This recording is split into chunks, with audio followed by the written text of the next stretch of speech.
สวัสดีค่ะทุกคนบ้านใครมีตัวอะไรเกาะกำแพงบ้างปกติบ้านคนอื่นจิ้งจกเกาะเรามาดูบ้านเรารอดูบ้านเรา อะไรเกาะอะไรเกาะอย่ามามองหน้าฉันนี่บ้านเราเขียดเกาะ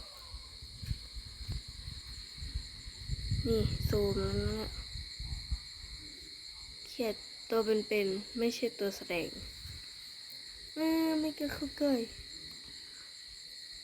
จริงๆมันมองเราตลอดเลยอ่ะดูฮะมองเราตลอดเลยกูว่า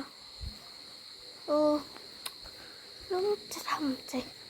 ช่อดอกไม้แบบเนี่ยว่าจะมาทำข้างนอกแล้วมีเคยขี่รถผ่านจะอวดแล้วดูนั่นมันก็เกาะอยู่งั้นอะ